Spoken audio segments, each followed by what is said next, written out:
Hey guys, so today we're going to be solving this first order linear differential equation by putting it in standard form.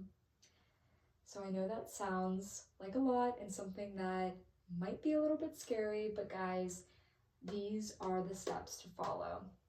These are kind of the steps that I've found are the most helpful to define. I mean, you could condense it into maybe 4 steps, but if you remember to do each of these things, then you are golden.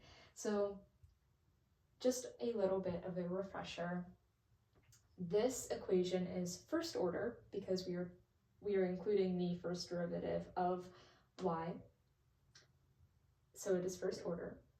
And it is linear because our y right here is not being multiplied by any other function of y. If it was, then we would take a whole different process to solve it, but here we have first order and linear.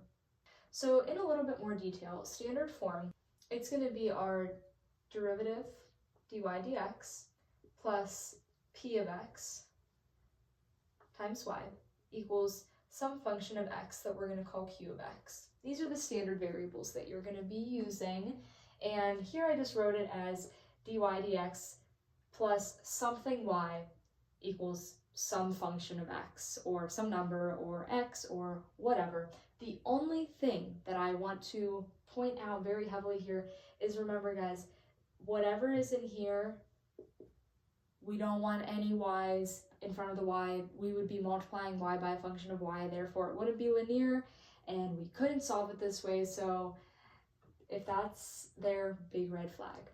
Okay, so first question, step 1, how are we going to put this into this form? Because right now it's kind of there, but we need to take a couple steps to get it fully there. So the first thing that's good, that checks out, is that our dy dx doesn't have any coefficients, and we do not want it to have any coefficients whenever it's in standard form. So say that there was a 2 here, and we're not going to solve it like this, but just say that there was. Maybe the problem that you're working on for your homework has a coefficient. All that we would do is just divide everything by 2 and move on with our day, because we cannot have it in front of that for standard form. So even if it was multiplied by a function of x, we could divide everything by that. So if that's the case that you're in, that's what you would do there. But in this case, we don't have a coefficient. So the first thing that I think that we should do is write our dy dx, because that's good. And the next thing that I would do is, giving this y a function of x in front of it, we can just write 3 over x times y, because that's the same thing as 3y over x, and it makes it a little bit easier to see the something in front of the y. And I think that the last thing that we should do would be to move over the 2, because in this, we don't have any like plus another something. We need this variable to go, or sorry, this number to go on this side, because now we have our q of x right here.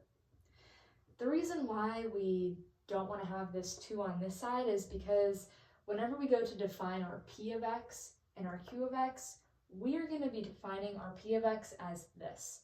And that plus 2 right there, we aren't going to have anywhere to put it or call it. We won't be able to name it anything. But here, if we put it on this side, we can include it in the q of x, and we're allowed to do that. So that's why we moved that over. So guys, step 1 is done. Put it in standard form, double check, we have our dy dx, good, plus something function of xy, good, equals some other function of x, great. All right, so now we are going to find our integrating factor. All right guys, so here's a little bit of a crash course on why we use the integrating factor. Our goal here is to condense this left side down, because we're gonna have to take the integration of it, and I don't think we're gonna be able to do that very easily if we don't do anything to that left side. So I just kind of rewrote our equation up here that we got.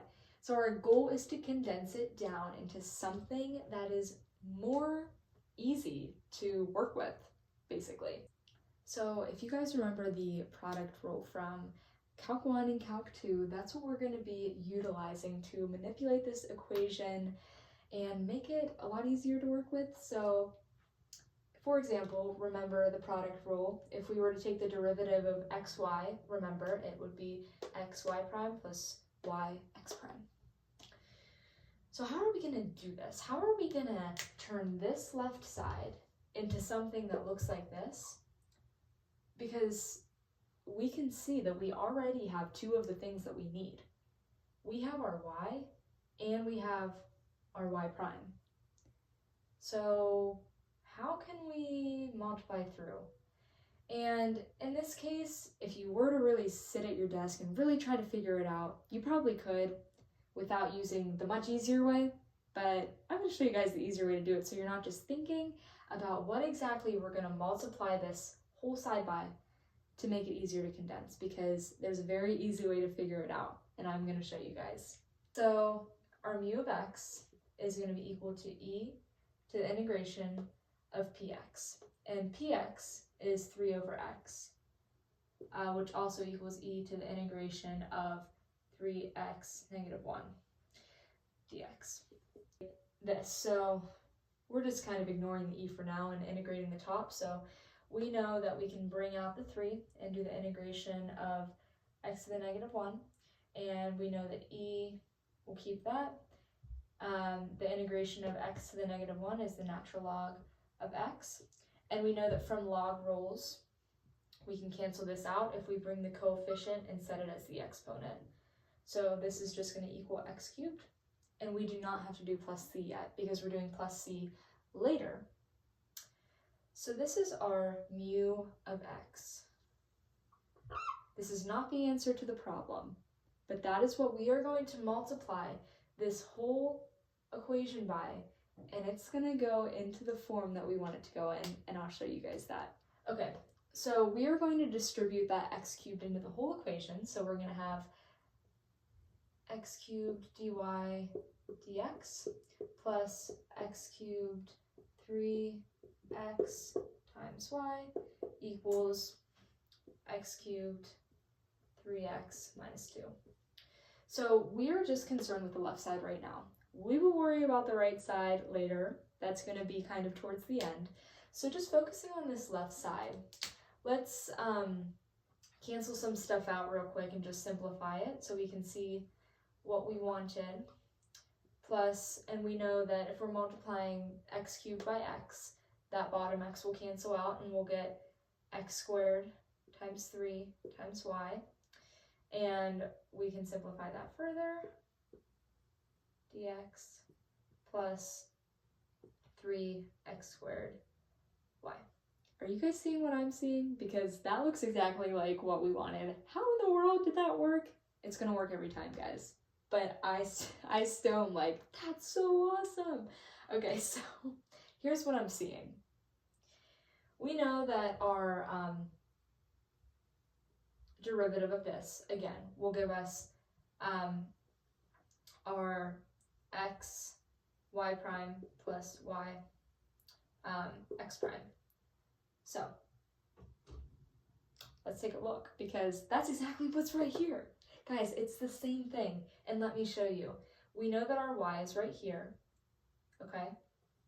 We know that our dy dx, our y prime, is right here because the derivative of y is dy dx. So that means that our x has to be x cubed, and the derivative of x cubed is 3x squared, because we bring the 3 down, subtract 1.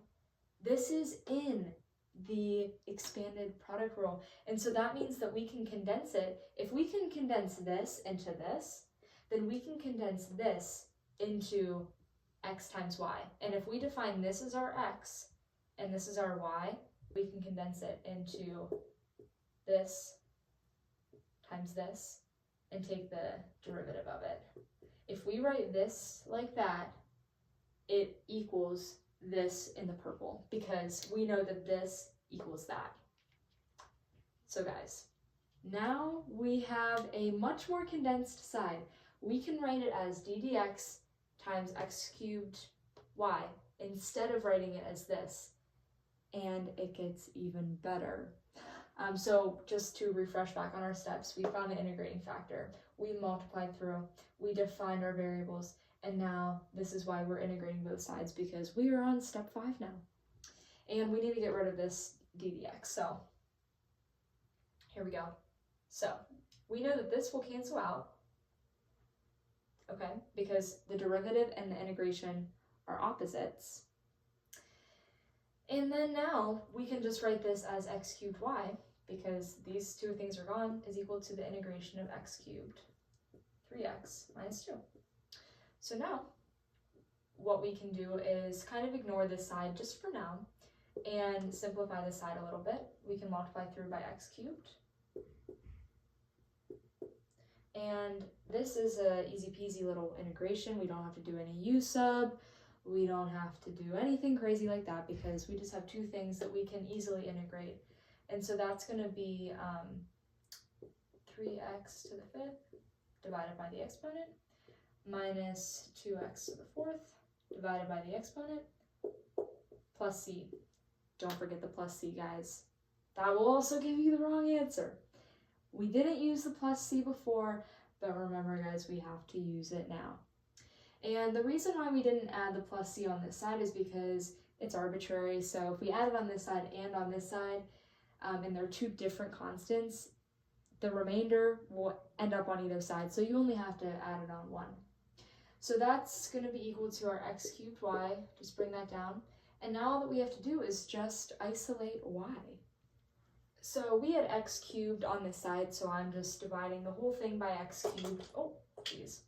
And we can just do it all separately. So we know that 5 minus 3 will give us 2, minus, keep the coefficient, 4 minus 3 will just give us 1. And then always, always, always make sure that you're dividing by c, or dividing c by the number. And guys, we just found the general solution to that equation that we started with. We solved for y. And if your teacher asked you to solve for the general solution, this would be where you would end. However, if they asked for you to find the particular solution, you would have to use the initial conditions. If there's no initial conditions given, you can't really solve for it unless maybe they gave you a graph or something like that. And all that is we know that y1 equals 2 means that 2 is equal to y whenever x is equal to 1. So we just plug in 1 for x, super easy. So 3/5 minus 2/4 plus c is going to give us c. And we can just do some crazy, what's the fastest way to do this? Probably multiply through by 20. So 40 equals 60 divided by 5, 12, minus 40 minus 10 plus 20c. And guys, so 40, sorry, I was like, you guys probably know how to do this part, but I'm still going to show you guys how to do it anyways. Just some algebra. Sorry, I forgot to put the c there. 2 plus 20c.